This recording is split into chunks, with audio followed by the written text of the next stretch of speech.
For me, Dad, it was hard. Growing up without you there. What? For Patrick to be unleashing these emotions, to be unpacking his feelings of abandonment from his dad, must be really therapeutic after all these years. But therapy is the last thing on Angela's mind. Yeah, she's gone the other direction entirely. She's decided to hire a private investigator to investigate her husband. Get me all of the profile names that he has used in social media. Okay. And I'll do a complete dark web, gray web, and surface web search. I've got a network. Who is this guy? Who does he think he is? I've got a network. Well, before we dive into that, and also Emily's huge sense of entitlement, let's start this recap with Patrick and Thais. So today is Elise's birthday. All friends and family are here to celebrate. But no sooner does the party kick off than Patrick takes his dad to one side to have a chat. So this was where you decided to have the party? Asks Patrick's dad as an icebreaker. Why didn't you hold it at my ranch? And Patrick uses this opportunity to segue into talking about his dad's apartment. Everyone's giving me a lot of really about the apartment.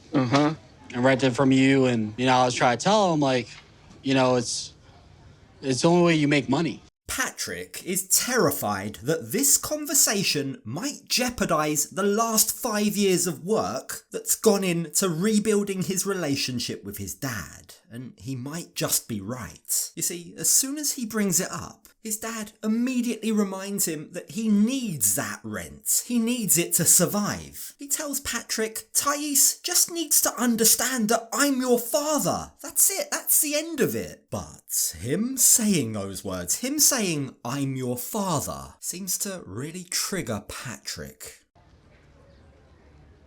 For me, Dad, it was hard. Growing up without you there. What?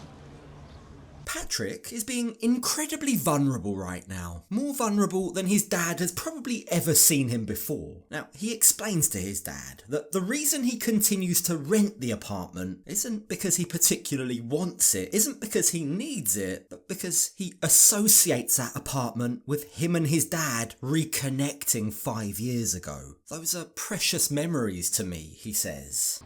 Like, the apartment was about you.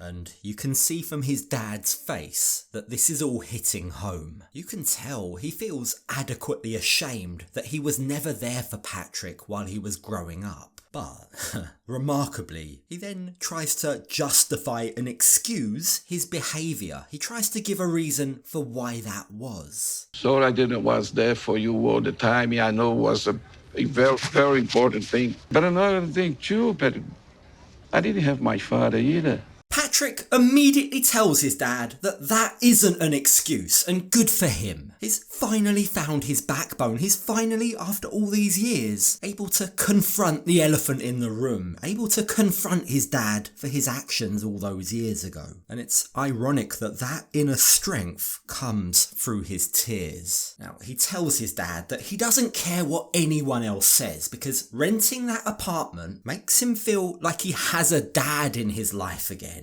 And that really seems to strike a chord. Today is my first time I see my son cry like that. It is very emotional. I feel pretty bad. Jose can feel the damage that he's caused, and it's nice to hear him verbalise and say that he doesn't blame Patrick or Thais for their decision. In fact, he says, I thank Thais for bringing us back together. I don't want to get between you guys. I don't want to be the reason for friction within your marriage, he tells his son. So when Patrick offers to continue renting the apartment, but just not with the extras that his dad has asked for in the past, Jose immediately accepts. He has no problem with these new rules. Like, with or without the apartment? You still my son. And Alice is still my granddaughter. And hearing this, Patrick gets really emotional again. It's really heartbreaking to watch this. It's heartbreaking to see how, for the past 5 years, Patrick seems to be equating his dad's love as being conditional, as being tied in to renting the apartment. So hearing his dad say that, hearing his dad say that he'll love him whatever, with or without the apartment, is clearly a huge psychological relief for him. Now, his dad goes on to say that he wants Patrick to talk to him more. He says they should both put in more effort to work on their relationship because although it's improved, it can and should be a lot better. I love my son. You're the only one. I'm sorry.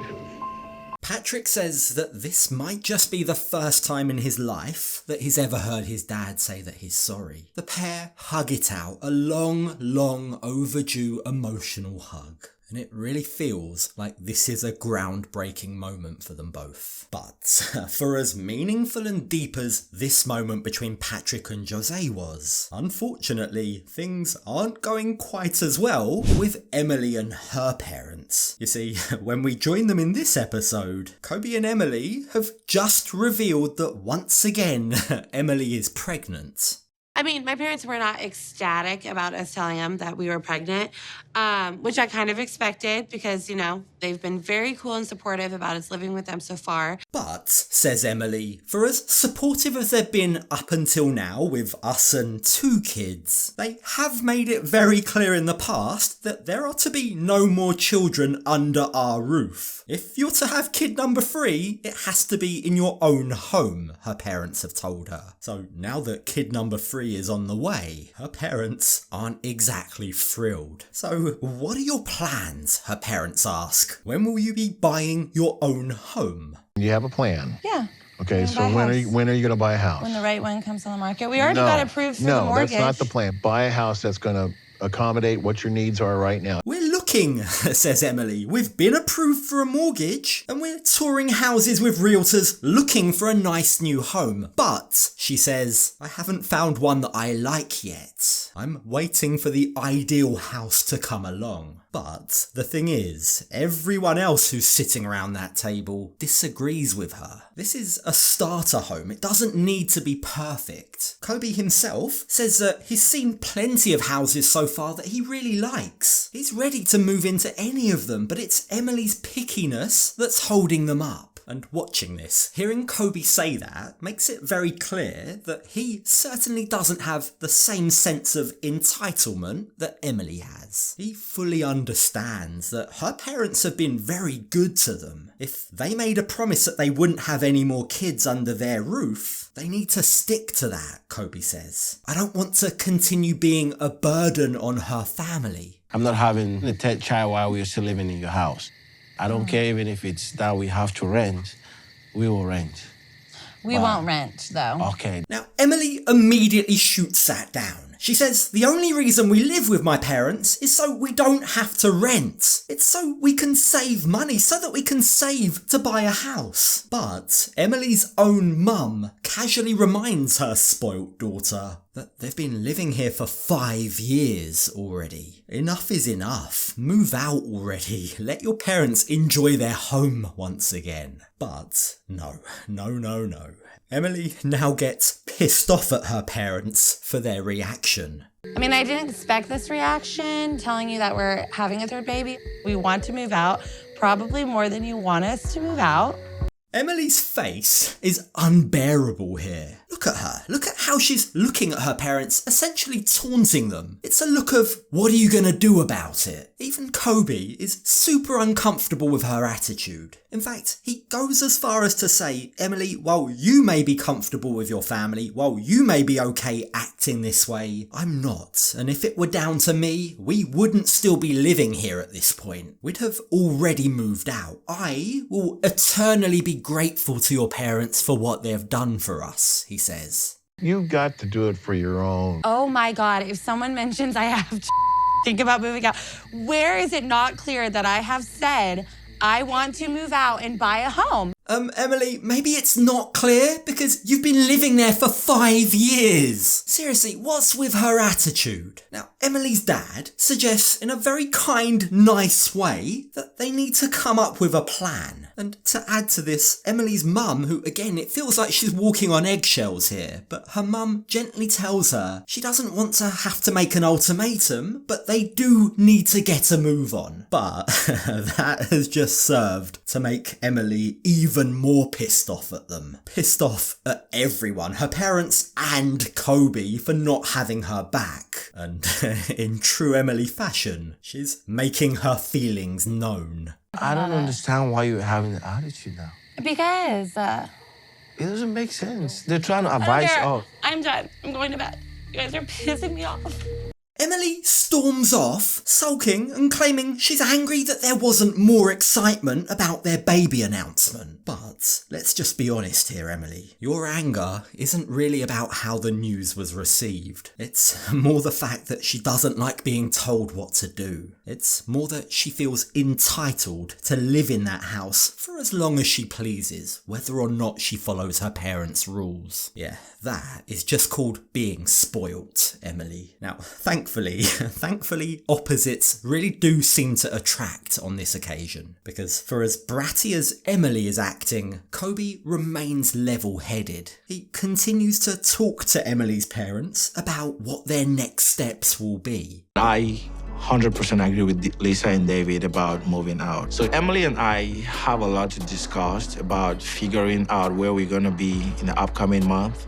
Well done, Kobe. Honestly, this guy has to be one of the most likeable people in this entire 90-day franchise. And someone else there's also a lot of sympathy for is Michael. You see, when we catch up with Michael and Angela in this episode, she's teaching him how to do the household laundry. Yeah, yeah, poor guy. Everything we've seen about his stay in America so far makes it feel like Angela has just recruited him to be a modern-day Cinderella. Should I go get my guy? I have some clothes to wash. Oh, no.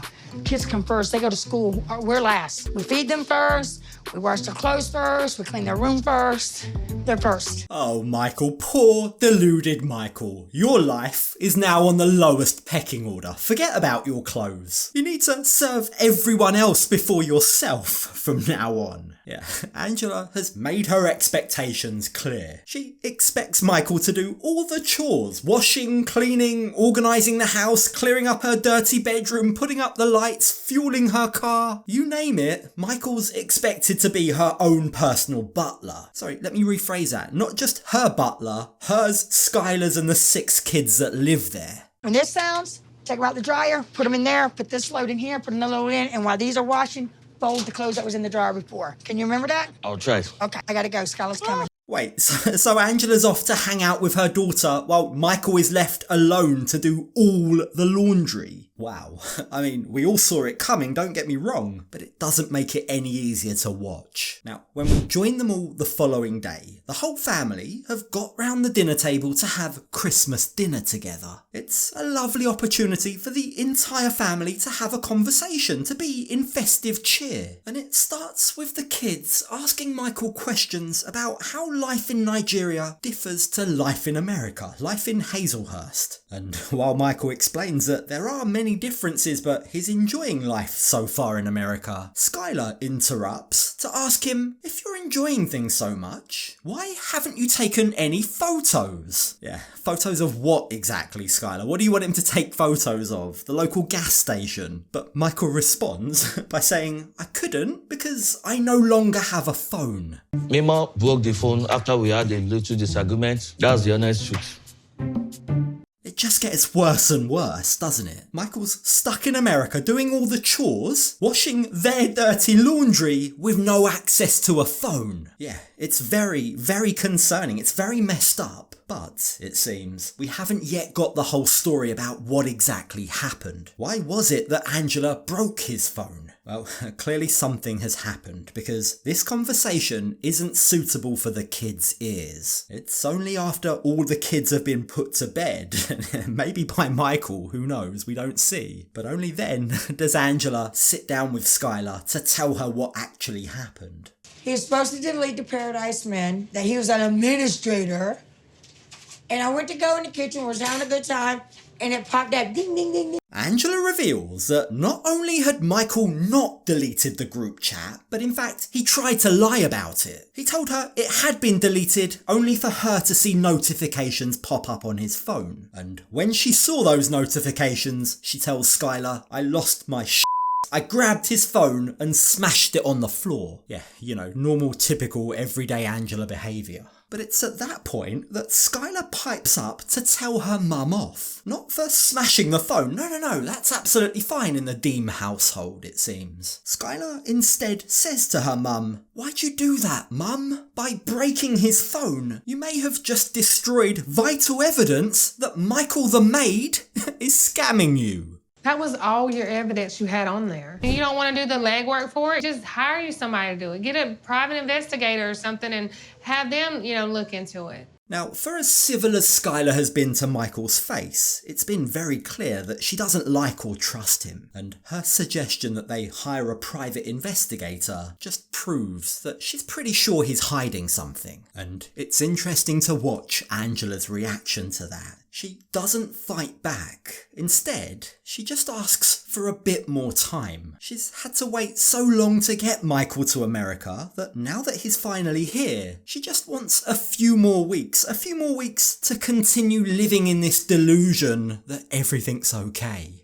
Can I just be real for a minute? After 7 years of finding out all this, just for a couple months, I just want to quit worrying about everything. But Angela does agree to Skylar's request. After the festive period, she says, after a little break, I will go and hire a professional. I will hire a private investigator to go and dig into my husband's life. And when we next join the pair 2 weeks later, they've left Michael at home, presumably to do the chores, and they're on their way to meet with a PI. Now that the holidays are wearing off, I'm still thinking about what happened in Abidjan. Michael's only been here 2 weeks, and I already feel he's lying because he's acting shady. Now, thankfully, we learn that Michael's phone has now been replaced, but unfortunately, with that new phone has come new suspicion. You see, Angela tells us that she caught him supposedly acting suspicious. What was it he did? Heaven forbid he's part of another group chat? Well, she says she found him crouched behind some furniture, fiddling away on his phone, only when she crept up on him and surprised him, his reaction, she says, wasn't what she expected. And here's the thing about the jumping part. I scare him all the time when he has a delay. He won't jump right then, but 3 seconds later, he'll jump. Like, he jumped right like I caught him. Oh, of course, that settles it. It's clear cut. Heaven forbid the guy jumps different. Yeah, that, again, is all it's taken for Angela to become suspicious about Michael. So when they arrive at the restaurant to meet with this investigator, after the standard practice of Angela flirting outrageously with every male she meets that doesn't happen to be her husband. So handsome. We eventually get to the point where the private investigator asks her, what's happened that's led to you coming to meet me today? Now, Angela explains their past relationship. She explains that they've been together for 7 years in a long-distance relationship. And recently, she says, I found that he was a member of this Paradise Men's group chat. But unbeknown to us, what we didn't see when they were in the Ivory Coast, which she now reveals, is that there was a lady in that group chat who Michael was also communicating with outside of the group, privately. I'm seeing a girl named Cheetah. He explains that this girl is... There's another girl? Yeah. You didn't tell me.